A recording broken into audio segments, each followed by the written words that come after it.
Clinging to the water plants of the shallows, the seahorse putzes along with its hilariously tiny back fin. An odd fish to say the least. The seahorse ups the ante by being one of the only animals in the world to switch roles in the reproductive process. For the males, Lamaze, prenatal vitamins, and morning sickness are all part of the deal here in life, death, and taxonomy.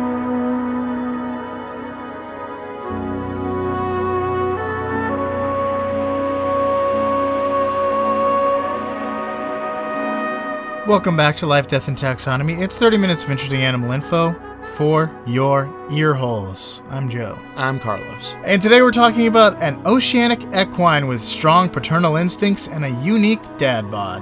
More on that later. Kind of strong paternal instincts. They go to a certain extent, which we'll learn about. More than other fish.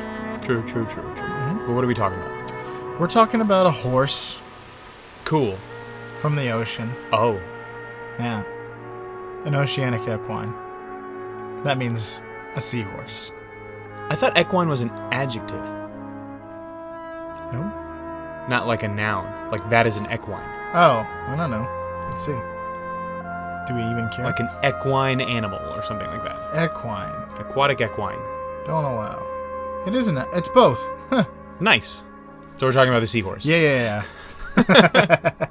We're talking about a seahorse. And, the barber's seahorse. specifically the barber seahorse. But seahorses in general. And it's a man named Barber, or perhaps a woman, but it's not a, somebody who cuts hair. It's not a seahorse for them. It doesn't keep those. It's a seahorse for barbers, or it's a seahorse that keeps other seahorses' fins trimmed. Yeah, it's called that would be a barber seahorse. That's true. There's an apostrophe S here. Yeah. Or a barbarous seahorse. A seahorse that eats other seahorses. Oh, I was thinking a barbarous as in covered in barbs, in which case True. It does have spines. It goes all different directions here. But we're mostly just going to be talking about seahorses in general here. But this is what we're going to call them. Mm-hmm. Well, first some honorable mentions, because Bibby and I spent the last half hour thinking up names, because I had a mental block. Okay. The Backseat Boys.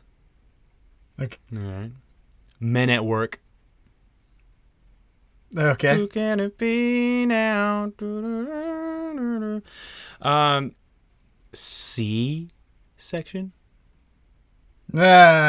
Yeah, that'll make sense later.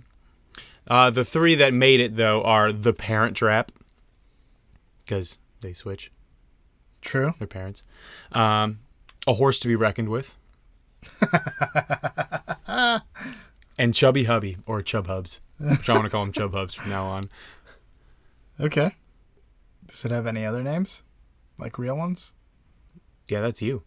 Okay. Last time I said some real names and you yelled at me. Oh, no. But I don't know any other when you say real names from the real world. When you say real names, I think of the binomial names and nomenclature, taxonomy. Let's do that. The kingdom is one that you know, love, and are within the kingdom Animalia. The phylum is Chordata. It's a bony fish. Mm-hmm. Which means? And by fish, I mean it's in the class Actinopterygii. Which is bony fish. Yes. Order, Syngnathiformes. That looks good to me. Okay. And then... Or Syn... Yeah. Syngnathiformes. Yeah, there's no hard G. SYNGN. So an NGN Studios. The family is Syngnathidae. Yep. And then the genus is Hippocampus, like your brain. Like the thing in your brain. Yeah. And then the species, the binomial name, is Hippocampus barbori. So hippocampus is Greek. And the hippo part means horse. I didn't know that. So it's a school where horses go? Campus is sea monster. Oh. So it's a sea monster horse. Cool. It's an actual mythological creature with the front part of a horse and the back part of a dolphin. So why is the thing in your brain called that? Because it kind of looks like a seahorse. Oh, okay. And I saw a picture of one that had been removed, and it looks like a seahorse. Wow. And I was like, huh. So, gross. Okay. Would you like to know what it looks like? Like a hippocampus, I assume. Yeah, it looks just like a hippocampus. Moving on. Let's do the major fact. No, let's talk about what it looks like in case you are driving and you cannot Google it. The Barber seahorse are cute little horse fish with curved necks, upright bodies, long curly tails, and a long snout. They are... I keep forgetting that they're actually fish. You know what the snout is called? Snoot. A snout. Yeah, and it's got spines all over its body, including on the nose, over its eyes, and there's a special one called the cornet, which is on the top, like a crown. Get it? Cornet, crown.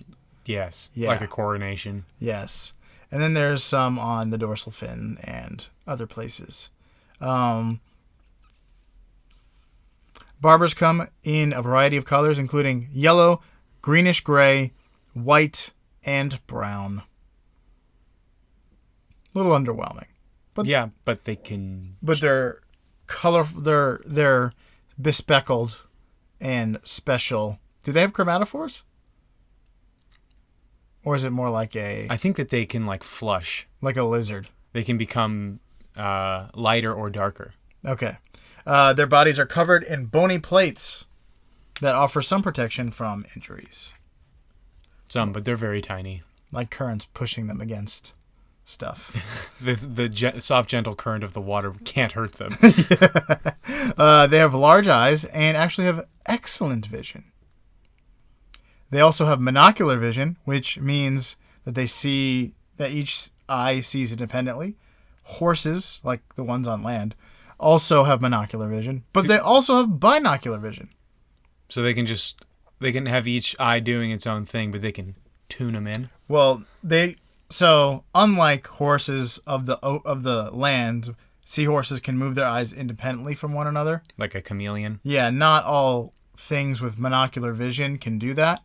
They have to be looking in opposite directions because their eyes are on either side of their head. It just means that they're processing two different images rather than like one together image. Okay. But horses can also see in binocular vision.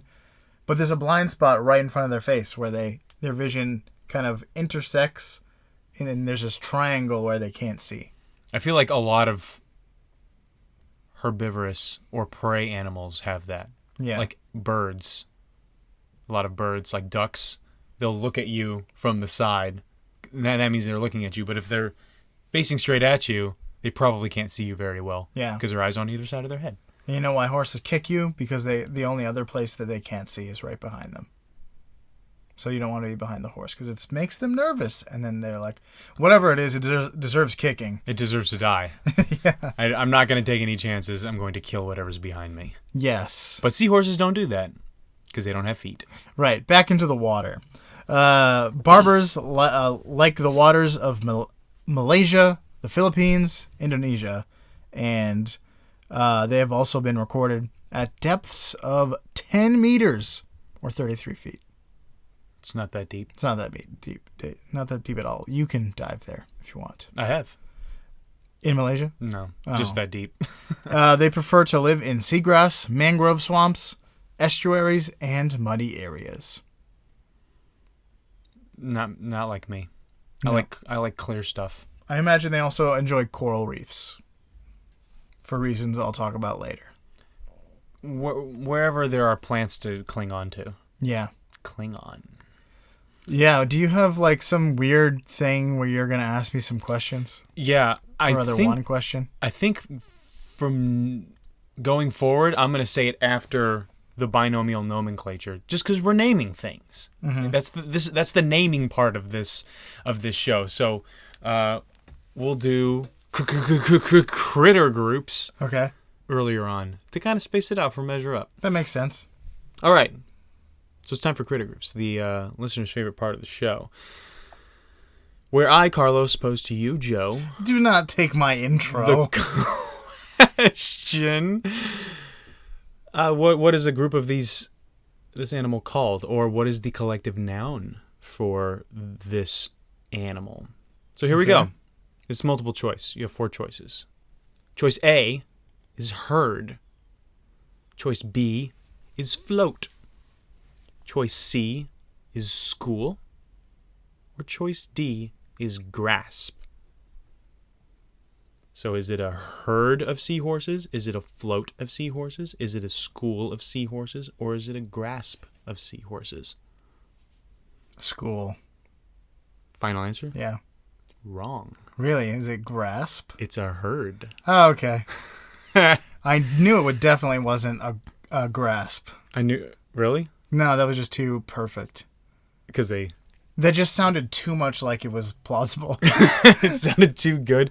I thought I would get you with school just because it's a fish. And, yeah. And we've done that kind of thing before. Yeah. I think last one was flock. Yeah. Right. Or no, pack. Clan for the yeah. For that the one I just knew dole. because I knew that. Yeah, and then a flock for emus. So, do better next time. Don't tell me what to do. Here we go. Let's get to the listener's favorite part of the show, the part of the show that's introduced by you, except for when it's not. And that time is now, because nobody sent in any Measure Up intros. It's still going to be introduced by someone other than us, probably, right? I have an idea.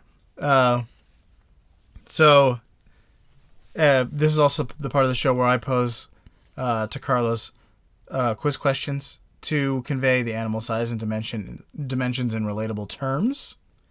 And this is the most relatable season yet.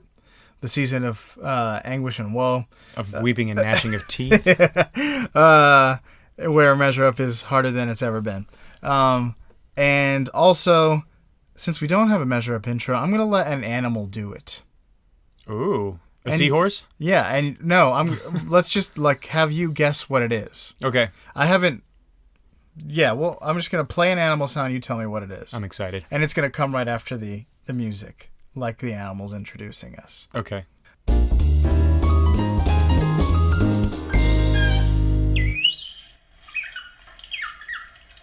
I'll give you a hint. He's also chewing. That's what that smacking sound is.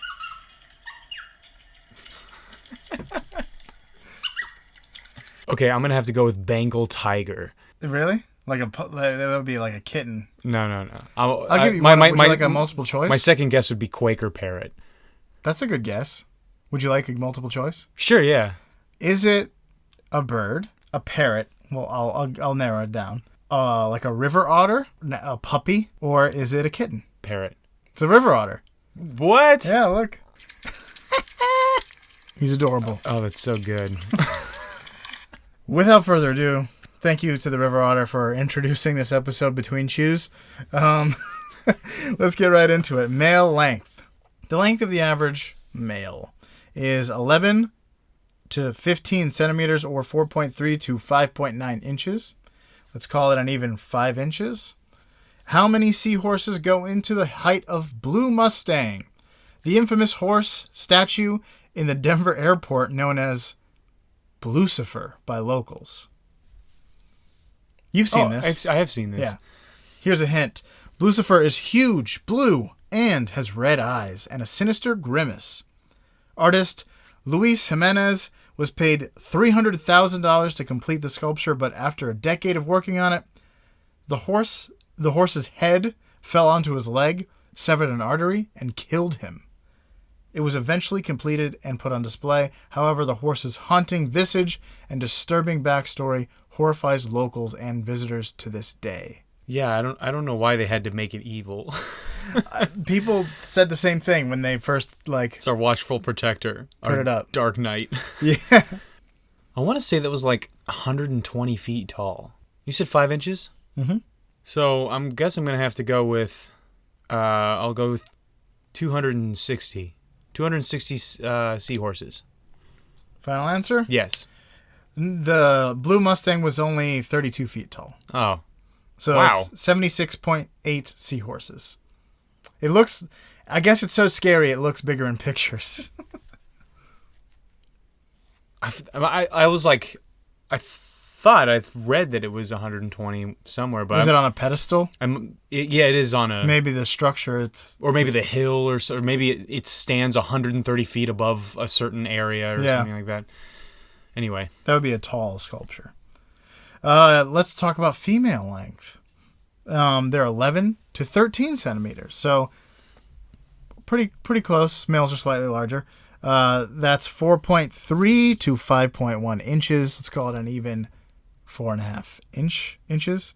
How many female seahorses go into the distance between the star Alpha Equuli in the Equus constellation and planet Earth? 62 septillion. I'm going to actually give you a real hint. A. B. You just need to get the correct number of digits. Yes, the correct number of digit, and bonus points if you get the correct, like, starting numbers. So, like, if it's like 3 billion, if you get the fact that it's in the billions place, and also the number 3, you get double points. It's a double victory. So here's the hint. Alpha Equuli, also called Kit Alpha, is much, much, much closer than the Andromeda Galaxy. It's also more than 46 times farther than the closest star, Alpha Centauri. All right. Because of that, I'm going to change my answer to 62 septillion. Is septillion 7? Yes. Final answer? Yes. I'm not correct. I'm not thinking about this anymore. Okay. You're not. You're incredibly off. What kind of math can I possibly do? You would have to make a guess in light years and then divide that by 5 inches. Yes, I would. The answer is 15 quintillion. Wow, it's a lot closer. Yeah, so it is 186 light years away. I was hoping maybe you would know Alpha Centauri since it's the closest star. No. It's 4 light years away. Well, a little more than 4. And this one's 186? Yeah. Andromeda is like 300? Millions of light years away. Oh, millions of light years. Interesting. Just think about that. If we could go the speed of light, we would still take 4 years to get to the closest star besides the sun. Yeah, and it would take us millions of years to get to the Andromeda. Andromeda's coming to us. We can just wait for it. I'm really happy I didn't try to do the math on that. That was the best hint I've ever given, and it was just because that question was so impossible. That was a pick your battle situation where there was no way I was going to guess the number of light years. And by guessing 1 light year off would change my answer dramatically. Yeah. So, good. I actually feel good about that. Not far. Despite being very wrong. Yeah, in terms of decimal places, it wasn't incredibly off. You didn't say it was like a million light years. You didn't say it was 8? A million. 15 quintillion. All we need is 15 quintillion seahorses, and we get to the next. We get to end. The horse star. All right, that's it. That's all I got. Would you like some fast facts? Kit Alpha sounds like a rapper. It does. Kid Alpha. Little Alpha. Fast facts time. Barbers feed on small crustaceans, shrimp, larvae, specifically the larvae of codopods and decapods. They even eat small fish. They're vulnerable as juveniles and may be eaten by any predator with a mouth. To avoid predators, they engage in crypsis. Crypsis is a fancy blanket term for animals doing everything they can not to be seen. So crypsis can include nocturnal behavior, not only coming out at night, camouflage, mimicry, living underground, stuff to hide is crypsis. Interesting. So it can be. It doesn't even mean to not be eaten. It also could be to ambush prey. Crypsis. So specifically, seahorses camouflage and mimic coral to not be seen. So seahorses and lions both engage in crypsis. Yes. Crypsis is a huge term. Yeah. I feel like most animals don't want to be seen. Yeah. Like giraffe don't care. Their patterns are designed so that they blend in a little bit better. You can't see. Eagles fly super high so their prey can't see them. Bird of paradise. Okay. They don't care. Like a peacock or something like that. Yeah. So their coloration and texture allow them to blend in with coral reefs. Their spines and scales, not actually scales, but they're like bony plates, are like the same texture as certain coral, and they'll cling to it and blend in. Other species, like the leafy sea dragon, mimic seaweed, and you should look that up because it's amazing. They look exactly like seaweed. They're quite regal looking. A little less like dragons, a little more like seaweed. Yeah. They look like a Pokemon. I think they are. There's definitely seahorse Pokemon. Yeah. Seadra. Yeah. Horsey. All right, that's it. You got a major fact? I do have a major fact. Sweet. But I feel like most people already know this. Did you know this? Yeah, I did. It's interesting, and but the fact that it was so famous was the reason why it took me so long to put it on the list. Well, sometimes we just got to cover the famous stuff, and because sometimes people are aware this is a thing, but we don't understand how. You know? Yeah. So here's how. Here's how. Here's how the seahorse does and its how. thing. What? I said and how. Okay. That's a thing people said. Back then? Yeah. In exclusively transatlantic accents, according to you. Okay, yes. So, seahorses are fish. And as fish, most fish just leave their eggs attached to something or floating around in the middle of the sea. And then they leave. And that's their whole parenthood experience. Real cool. Sharks are ovoviviparous, which is a word that I've said before on this show, which I think was talking about the thresher shark. But that means giving birth to live young. Uh-huh. Ovoviviparous. Egg alive. Porous. Holes. Yep. Egg alive holes.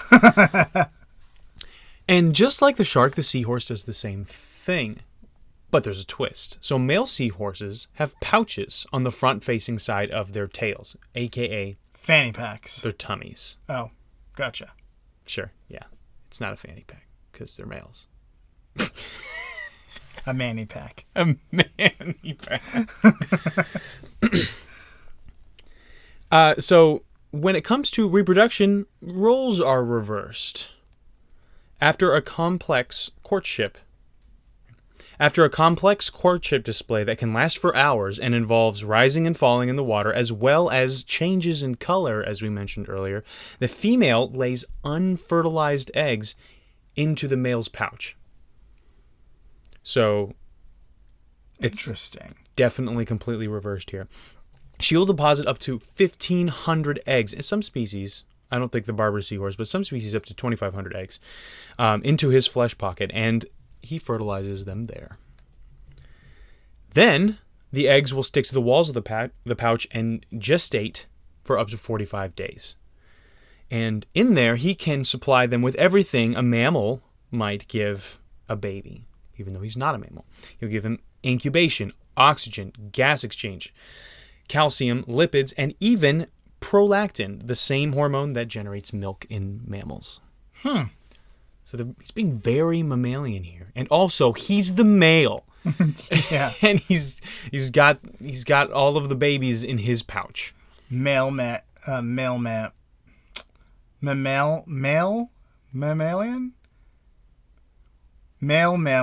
That's mammalian mammary maker man. Coming this fall from Nintendo. Mammalian mammary maker. It sounds way better in Japanese, I swear. So the eggs hatch in the pouch, and the teeny tiny horses, which are called fry, are squeezed out by the male into the open ocean. Gross. And that's where the parenthood ends. And the children get eaten. Yeah. Invariably.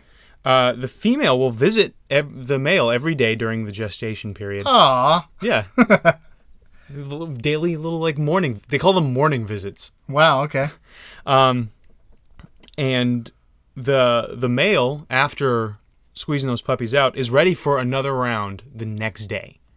So during breeding season, you can do this every couple of months. Pretty much. How long does it take to gestate, did you say? 45 days. Okay. So every month and a half, he can support 1,500 eggs. That's good because 1,490 of them are getting eaten. I actually don't. That's not science. That's an assumption. 1,492 and a half will be eaten. Okay. Because there is a 0.5% chance of surviving to adulthood. Stop being so tasty. So that means 7.5 of them are survive if there's exactly 1,500. And that's a result of them not taking care of the young. But they do go several steps beyond the average fish. Okay. So kudos to them, I suppose. Yeah. But what is a seahorse going to do anyway? Like shelter them within its wings. Okay. Or at least shelter them in like a little grove or like a series of plants or a hole or and something, and just like defend them with its claws. It's instead with its hooves. It's literally a limbless thing. Instead of having, they'll fight each other sometimes, but instead of having them just like that's what the plate metal is for. These tiny little French fries go out into the open they ocean. Are fries. Although they are not French. So the weird thing is that according to this thing called Bateman's principle, when in the animal kingdom, when one partner uses more energy than the other in reproduction, the one that doesn't use the more energy will usually be the aggressive one. But for seahorses, the males not only carry the young, but they also are the most aggressive ones, and they'll fight each other for females. Interesting. So they were like, how does this violate this principle? So they did a study, and I think it's a little hinky the way that they went about it. They measured the energy that the males used based on oxygen consumption during gestation. So they're like, while it's sitting there with the kids, it uses more oxygen than when it doesn't have kids. So I think it goes up 33%. And then they measured the energy stored in each egg to measure how much energy the female used to create them. And the results of that was that the female uses twice as much energy to create them in that one act than it does for the male, than the male does to incubate them for those 45 days. Interesting. So it's like she's giving birth. Like she's going through a lot. Yeah, I mean, she has to eat a lot, I guess, and a lot of her energy is expended in creating the eggs. And some of the male's energy is expended in incubating them, but only half. So the reality is that the female still uses more energy despite not carrying the infants. And that's all I got. Interessante. Male seahorses get pregnant. And it's weird, but it works. Yeah. It works if you call a 0.5% success rate working. If you can do it once a month, you know? once every month and a half, 7.5 survive. So. Yep. All right. So for you out there in Podcastia, latch on to some kelp. Don't get swept away by the tide. And see all pregnancies through to completion like the seahorse in Life, Death, and Taxonomy.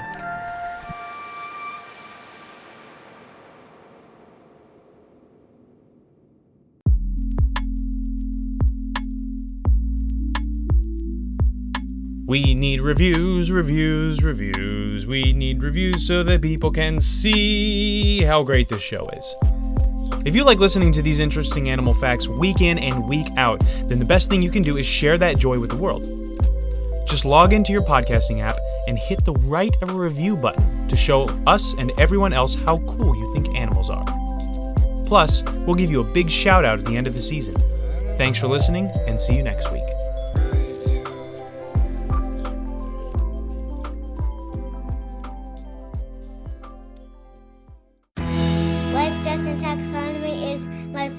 favorite in the world podcast. Fiend. Cool.